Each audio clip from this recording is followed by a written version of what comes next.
भारत की तथाकथित आईआईटी जैसी सबसे कठिन यूनिवर्सिटी में प्रिंसिपल छात्रों से पूछता है, पहला इंसान जो चांद पर गया वह कौन था? Neil Armstrong sir. सब जवाब देते हैं, लेकिन जैसे ही वह पूछता है, दूसरा इंसान जो चांद पर गया वह कौन था, पूरा हॉल एकदम शांत हो जाता है।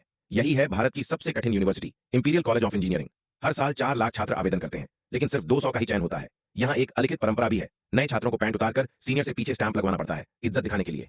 नया आए रैंचो इस बकवास को मानने से सीधे इनकार कर देता है। सीनियर बाहर से धमकी देता है, अगर 30 सेकंड में बाहर नहीं आया तो दरवाजे पर पेशाब कर दूंगा। रैंचो बिल्कुल नहीं घबराता। वह एक तार निकालता है, अपनी अंगूठी में एक चम्मच बांधता है, फिर बिजली चालू करता है। एक देसी इलेक्ट्रिक डंडा तैयार। सीनियर गिनती पूरी कर जैसे ही पेशाब करता है, उसे जोरदार झटका लगता है, क्योंकि नमक मिला पानी बिजली का अच्छा चालक होता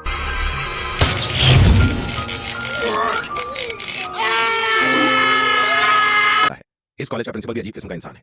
साइकिल चलाते वक्त भी दूसरों से टकरा जाता है। मॉर्निंग असेंबली में वह अचानक एक पेन निकालता है और कहता है, यह है स्पेस पेन, यह हर तापमान में लिख सकता है।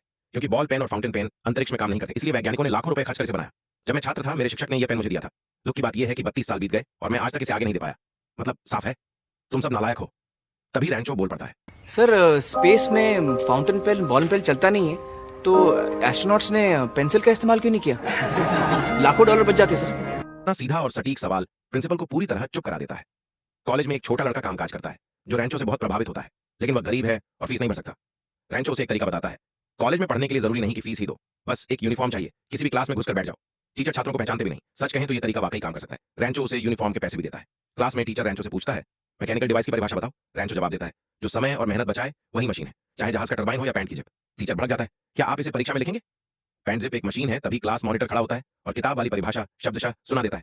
टीचर खुश। रैंचो कहता है, सर मैंने भी यही कहा था, बस आसान भाषा में। टीचर गुस्से में उसे क्लास से बाहर निकाल देता है। रैंचो बाहर जाता है, फिर लौट कर आता है, कहता है, एक चीज भूल गया हूं। टीचर पूछता है, क्या? रैंचो बोलता है, एक ऐसी चीज जो जानकारी को रिकॉर्ड, विश्लेषण, संगठित और समझाती है, जिसमें चित्र भी हो सकते हैं या न भी हो, हार्ड कवर भी हो सकती है, पेपर बैग भी, जिसका उद्देश्य ज्ञान बढ़ाना है। दरअसल रैंचो उसकी किताब के बारे में बात कर रहा था। टीचर पूछता है, क्या आप सीधी भाषा में बात नहीं कर सकते? रैंचो बोलता है, मैंने अभी कोशिश की थी, पर आप समझ ही नहीं पाए। इसके बाद रैंचो अक्सर क्लास से निकाला जाता है, लेकिन वह दूसरी क्लासों में चुपके से जाकर सीखता रहता है। कॉलेज में एक सीनियर छात्र है, जॉय। वह भी मशीनी चीजों का दीवाना है।